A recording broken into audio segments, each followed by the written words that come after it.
Assalamu alaikum rahmatullahi wa barakaatu. Sirra jirtu hordoftootaa fi daawwattoota kiyya warroonni taatan hundi keessanuu baga nagaan dhuftan isinan jedha. Har'ammoo waan haaraa waan salphaa mana keessatti rifeensa keenya dheeressinu rifeensa keenya akka hin cicciramne gochuu yookaan immoo akka inni dheeratuuf gochuu jechuudha. Akka cicciramee mataan keenya hin haphanne illee hin godhaa dheeressallee jechuudha. Waa hedduu faayidaa guddaa qaba. Maalni wanti kun jechuun keessan waan hin oolle jechuudha. Waan irraa dalagnu kaa hunda keessanuu ilaalaa isinan jedha. Akkuma beektan kaa wantoota kana mana keessatti hin fayyadamna. Waan fayyadamnurraa mataa keenyaaf illee akka nu fayyadu beekamaadha jechuudha. Saniifuu isa kanneen walitti akkamitti hojjenna wanna jedhu isinitti agarsiisa. Akkuma agartan qurunfuudha kaa namni wallaaltan hin jirtanii jechuudha. Mismaara jechuudha. Qurunfuudha ka shaayii ittiin fayyadamnu jechuudha. Itti aansuudhaan dammoo siga maxbashaa ka goggogee jechuudha. Siga maxbashaa biyya keenyatti hin beektan kaa inni kun ka gogee jechuudha. Itti aansuudhaan qarafaa hin beektan kaa qarafaa kanallee hin beektan jedhee abdii guddaan qaba. Itti aanu dammoo maal inni jechuun keessan waan hin oolle karkadee jedhama. Karkadeen kun mataa dheeressuu irratti hedduu taphataa jechuudha. Hedduu bareedaadha. Karkadee isaa san yoo barbaaddan maanni maqaan isaa hinnaa wajjinillee hinnaa bishaan isaa bishaan karkadee hinnaatti maktanii yoo dibattanillee bareedaa jechuudha.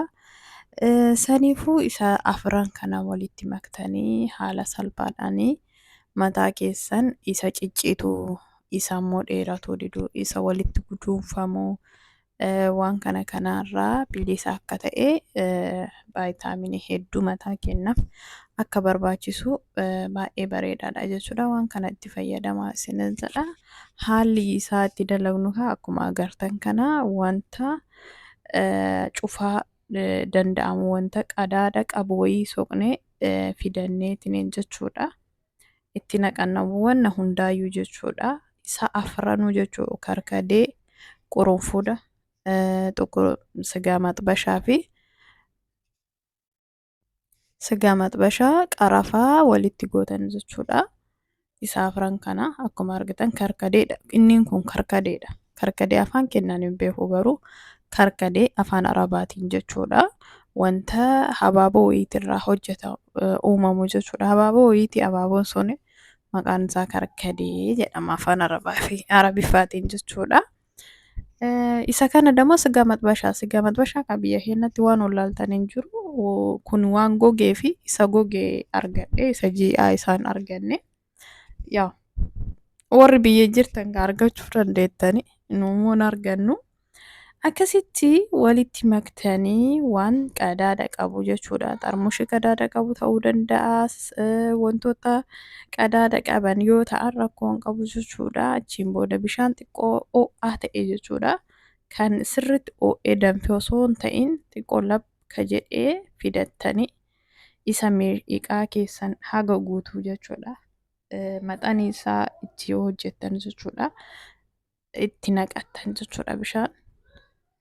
Eegasii immoo bishaan isaa xiqqoo ho'aa akka ta'e itti qadaaddanii itti guuttattanii akkanatti kun akkuma agartan walitti makamee jira jechuudha.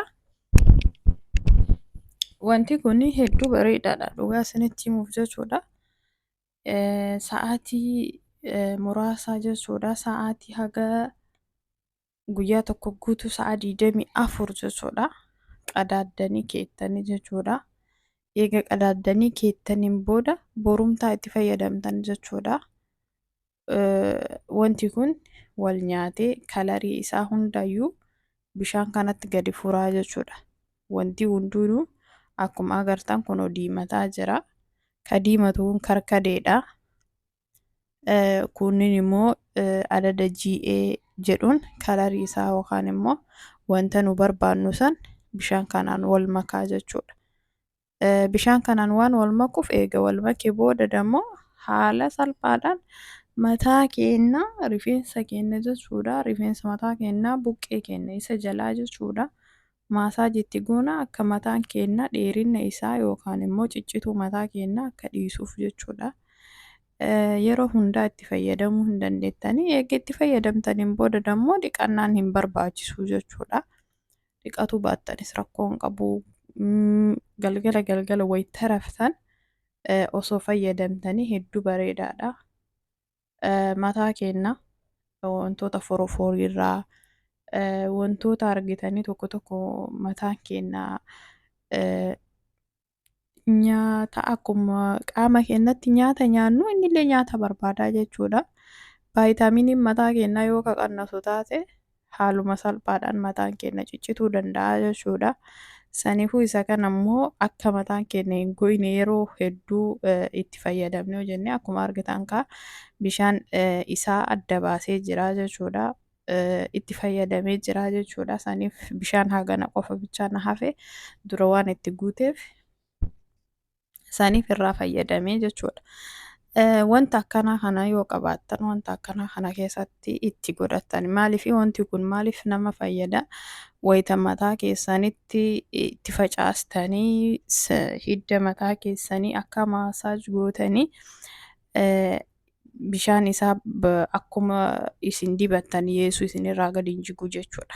Yoo akkanumaan fuunee itti dibanna jettan bishaan osoo mataa keessan bira hin gahin je'eetumaan isinirraa yaa'ee taraa jechuudha. Saniifuu isa kanaan immoo suuta jettanii mataa keessan adda baasaa itti dibattanii yoo jettan faayidaa hedduu qaba. Saniifuu waan kana bitadhaa riyaala 3, 4, 5 argattanii suuqa abbaa barbaaddanii hin jira jechuudha wanti kun.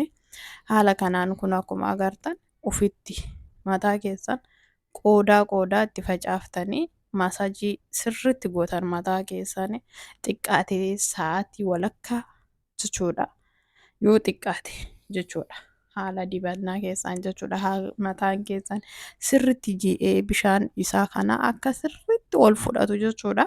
Mataa keessan maasaajii gootan jechuudha. Haala bareedaadhaan maasaajii gootanii achiin booda halaas wanta kana itti fayyadamaa sinan jedha. Hedduun isaanii itti fayyadamanii waaniin faayidaa irraa argataniif anis faayidaa kana isinii maa hin geenne wanna jedhu isinii fide anallee hedduu na fayyadee jira jechuudha.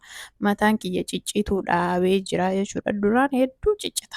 Osoo filaanuutti seeniin harkumaanuu yoo qaqqabu hin ciccitaa jechuudha. Amma garuu haala bareedaan jira. Akkanatti itti fayyadamuu hin dandeettanii haga sagantaa biraatitti walitti deebinutti. Assalaamu alaikum warahmatullaahi wabarakaatu. Warroonni like subscribe naan godhin like subscribe naa godhaa sinan jedha share naa gochuu keessan